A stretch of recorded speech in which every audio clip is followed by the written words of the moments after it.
en avril 1977, quand Jacques Lafleur décide de créer le RPC au Stade Brûlé, où es-tu et quelle est ta fonction politique?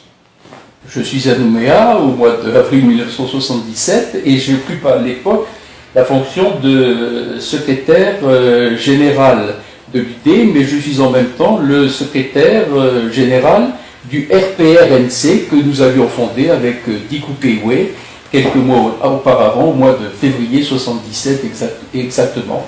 C'est-à-dire 2 mois après qu'à Paris, Jacques Chirac ait fondé le RPR. Donc l'Union démocratique, l'UD, un autre mouvement politique non indépendantiste, soudain se crée donc le RPC. Quel est ton état d'esprit et dans quelle perspective t'inscris-tu par rapport à la fondation du RPC? Que pour mieux comprendre la situation, il existait à l'époque des partis qu'on appelait, on va dire, anti-autonomistes, puisque l'indépendantisme n'était pas encore vraiment né, et ces 3 partis anti-indépendantistes ou anti-autonomistes étaient l'EDS de Jacques Lafleur, le MLC de Jean Lec et l'Union démocratique dont je faisais moi-même partie avec d'autres amis comme Georges Châtenay ou Diku Keiwe.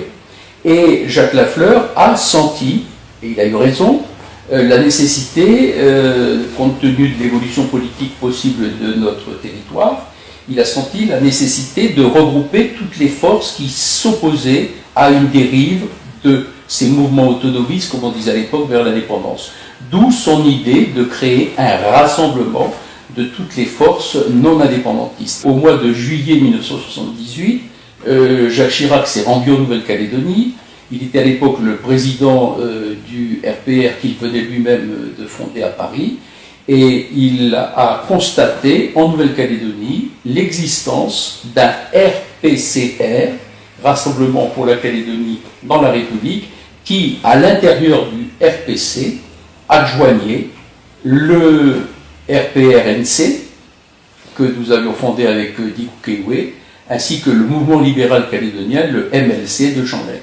Ainsi étaient regroupés sous l'étiquette RPCR les 3 grandes forces, on va dire, anti-autonomistes de l'époque, qui étaient l'EDS, le MLC et l'UD devenu RPR-NC. Alors Luc, l'utilité de la création du RPC, pour toi, en avril 1977, quelle est-elle? Alors c'est vrai qu'en avril 1977, la naissance de la revendication indépendantiste était récente.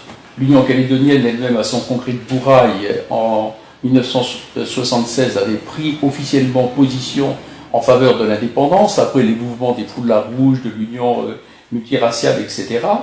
Et par conséquent, il était évident que pour affronter les échéances qui allaient venir, avec sans doute des événements qui pouvaient être durs, l'unité était une impérieuse nécessité.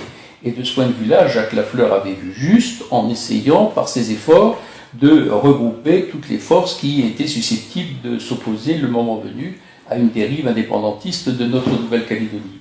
Mais il faut dire aussi que ça l'a lui servi personnellement, dans la mesure où, au mois de 1978, au mois de mars précisément, il y a eu des élections législatives auxquelles Jacques Lafleur s'est présenté pour la Nouvelle-Calédonie.